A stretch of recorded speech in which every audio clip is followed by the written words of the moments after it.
Hello, you're watching TVP World News. I'm Jonasz Rewiński. Georgian President Salome Zourabichvili is set to address the European Parliament in the wake of the protests in her country. She is expected to reiterate her commitment to bringing Georgia back on the European path in the wake of the pro-Russian Georgian Dream party winning the majority in parliament after allegedly rigged elections. Zourabichvili has been a staunch ally of pro-EU activists. She has joined protests against the Georgian Dream party, who recently hand-picked former football player Mikhail Kavelashvili to succeed her later this month.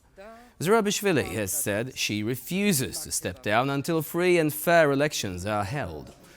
The European Parliament last month rejected the election results in a resolution which called the vote effectively stolen.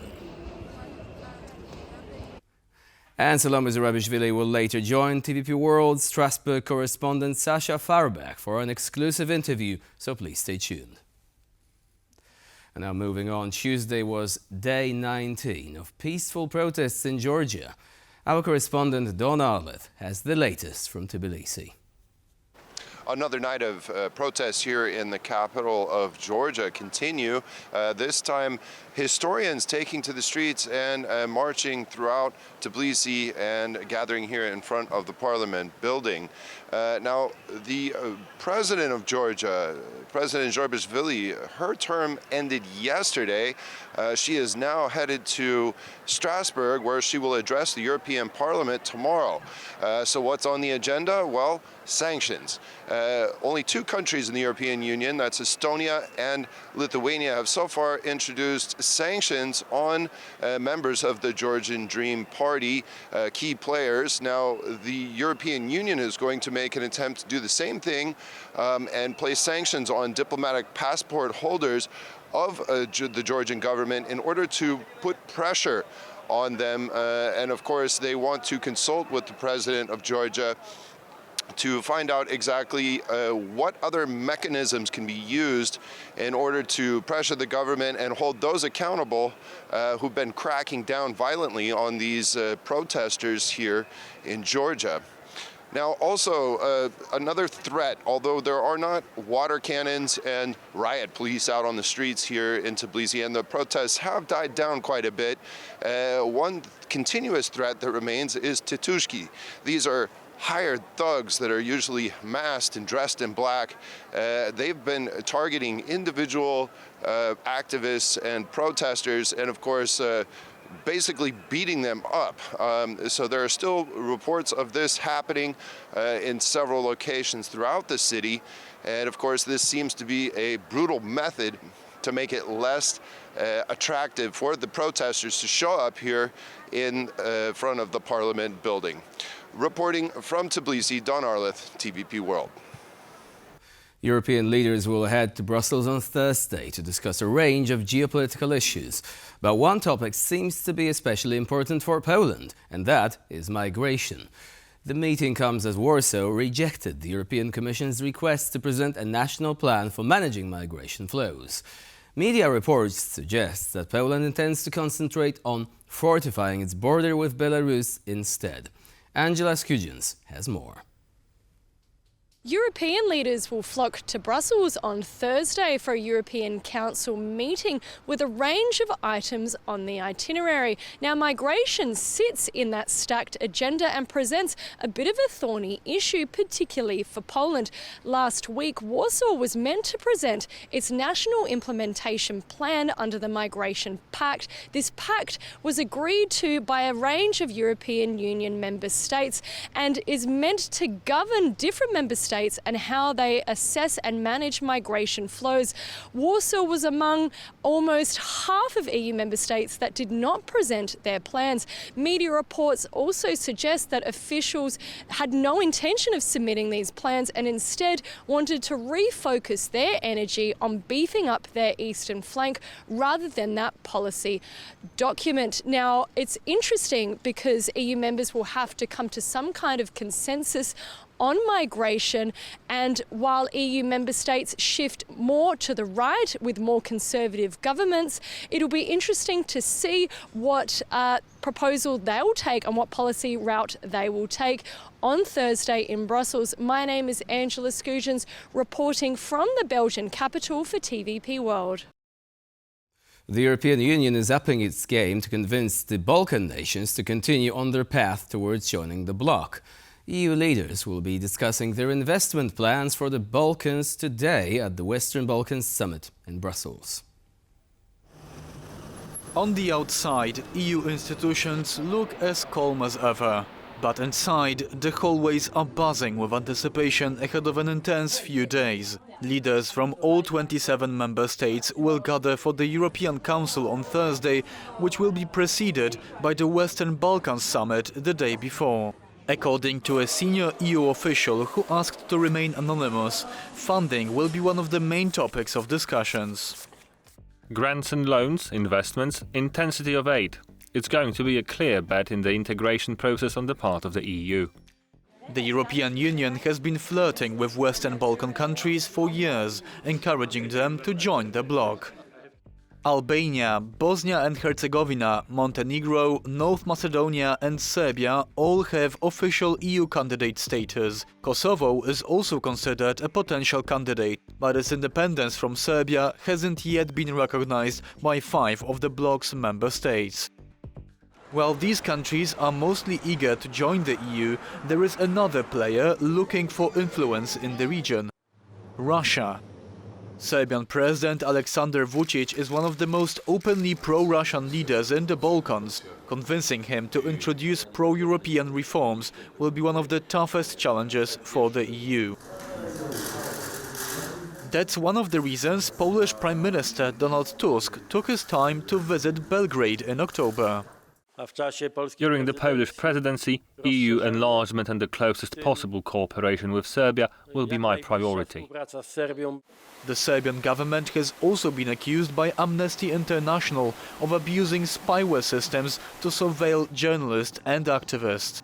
The discussions in Brussels on Wednesday are going to be tricky, to say the least. The European Parliament held its annual awards ceremony for the Sakharov Prize for Freedom of Thought on Tuesday. This year's winners, opposition leader María, Corina, Machado and President-elect Edmundo González, Urrutia, were recognized for their exceptional efforts to reinstate freedom and democracy in Venezuela. Sasha Farbech has this report. The fight for freedom is never in vain. Those are the words of Roberta Metsola, the head of the European Parliament. Now, in today's session, the Sakharov Prize, also known as the Prize for Freedom of Thought, was awarded to Venezuelan opposition leaders, Mrs. Machado and the president-elect Urrutia. Now, it's worth noting that back in September of this year, there was a resolution passed here in the European Parliament that very much recognized Urrutia as the president after those elections in Venezuela. Now, Mr. Maduro has not recognized that. Both of these have been crackdowns against opposition in Venezuela. So it sends a powerful signal, but it's also one that's been noticed not just for Europe, but also other regions. Notably, one of the actual finalists could not make it here from Azerbaijan, and his daughter was here and expressed also what this means, not just for Venezuela, but tyrants around the world. My dad, Dr. Gubadi Badolo, needs urgent heart surgery. He was also supposed to be at Dresden University of Technology teaching German students. However, now he's in house arrest and has no access to health care, and we are trying to get him an urgent heart surgery. So I hope that Sakharov Prize can help him and can actually save my dad's life. Expect Europe to treat basically Azerbaijan as the same as Russia, because Azerbaijan is also scoring very low on human rights and democracy, but also has been pumping the Russian oil and gas to Europe according to my dad's research. And we shouldn't let Russia to get stronger and be a threat for Europe and our security. But also that means that Europe should be much more stricter with Azerbaijan so that Azerbaijan does not sell Russian oil and gas. Okay. And in a world that it's like the one we have now, where in many regions democracy is under attack, I think that the Sakharov Prize is a sort of symbol of hope and solidarity. We are proud to have been able to honor Cristina Machado and President-elect Urrutia, fighting for freedom and liberty and democracy for all Venezuelan people. Now, ultimately, this prize goes back to 1988, and ever since then, this has been the highest honor of the European Union for human rights. Nelson Mandela, one of the laureates in the past, and MEPs here select those who should be nominated and who are voted on, and it does send a very strong signal that this parliament here values human rights and resilience of democracy around the world. That's Sasha Farbach for TVP World in Strasbourg. Polish Prime Minister Donald Tusk is seeking to shore up Western support for Ukraine ahead of Volodymyr Zelensky's talks with European leaders in Brussels tomorrow.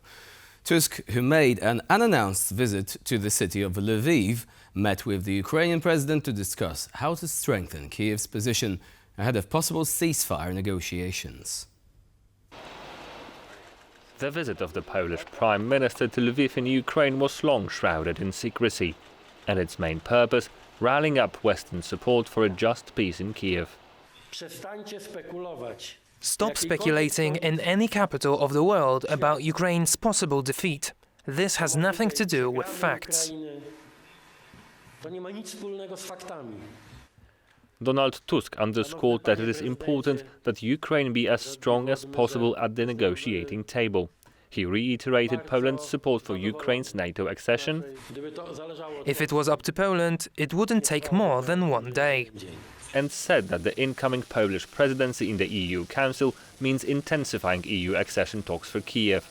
These words of support from the Polish Prime Minister come just before Volodymyr Zelensky's visit to Brussels.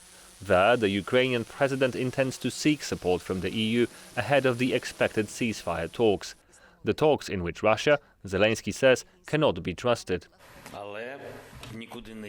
But there is no escape from it. We live next to them and we share a long border. That is why Ukraine needs to emerge from this war as a very strong country.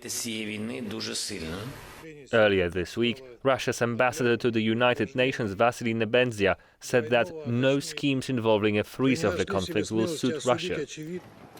On Wednesday, Zelensky will visit Brussels to meet with EU and NATO leaders. The meeting comes as Europe awaits Donald Trump's return to the White House in January and a possible shift in US policy toward the conflict in Ukraine. Analysts say the high-profile assassination of Russian Lieutenant General Kirillov demonstrates Kyiv's ability to kill key military figures at the heart of the Kremlin's war machine. The assassination took place just 24 hours after he was charged in absentia by Ukrainian authorities for the use of chemical weapons in Ukraine. This video claims to show the moment a daring intelligence operation takes out one of Ukraine's highest-profile targets, using a bomb hidden in an electric scooter. Lieutenant General Igor Kirillov led Russia's nuclear, biological and chemical forces. Ukraine's SBU intelligence service accused him of using chemical weapons against Kyiv's forces. His killing will unnerve Russia's military and political elite. If that will be confirmed that it was a Ukrainian, that Ukrainian did that, it means that any official cannot feel secure in the situation, even if they are in Russia territory. Moscow has launched an investigation into the blast, which also claimed Kirillov's aid. The US, Britain and Canada sanctioned Kirillov for using riot control agents, and multiple reports of the toxic choking agent chloropicrin being used on the battlefield. Analysts say the assassination was likely carried out with local support sympathetic to Kyiv's cause. It shouldn't be surprising that Ukrainian intelligence is able to find people who are willing to fight for Ukraine and to risk their lives in what is Ukraine's existential struggle for survival. Neighbors say Kirillov had no security. At the moment you see a lot of police, but usually everything is open. Anybody can go in and out, drive in and out. Kirillov is the latest in a series of targeted assassinations. In November, a senior Russian naval officer, Valery Trankovsky, was killed in a car bomb. Ukraine said he had ordered missile strikes on civilian targets. Pro-war blogger Vladlen Tarsky was killed in a cafe bombing in St. Petersburg in March last year. And in August 2022, Daria Dugina, the daughter of far-right Russian political philosopher Alexander Dugin. Experts say the attack is embarrassing for President Putin. This is damaging Russia's reputation. They cannot be sure, and they cannot 100% protect their very high flag officers. Yes, they can be killed even in Moscow. So this is very worrying, and of course, it's a kind of very worrying message to other important people in Moscow. The former Russian President Dmitry Medvedev, who now serves as deputy chairman of the country's Security Council, vowed imminent revenge for Kirillov's assassination. And we now have breaking news on this story. Russia's security service says a 29-year-old Uzbekistan citizen has been detained over the killing of Senior General Igor Kirillov and his assistant in Moscow. And with this, we conclude this news bulletin. Please stay with us here on TVP World for more latest news and updates.